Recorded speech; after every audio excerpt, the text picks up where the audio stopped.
Okay guys, this once again, this Ryan Palmera in YouTube.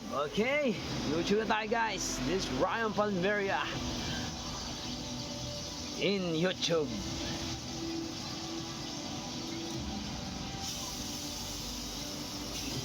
Yan kasi yan nangyari guys. Okay, wala tayong magagawa doon. Ganun talaga guys, pag inunahan nila na entry yun, tapos na ang boxing nila.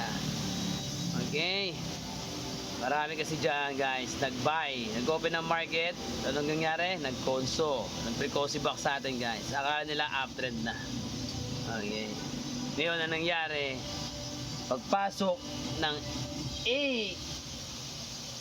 AM guys, ayun, binagsak.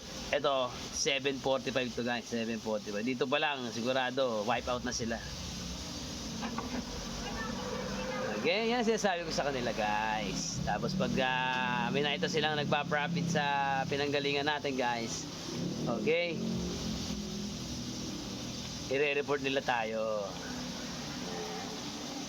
Doon sa nag-report sa atin guys, okay, mabuhay kayo guys hanggat gusto nyo maging patakatanga.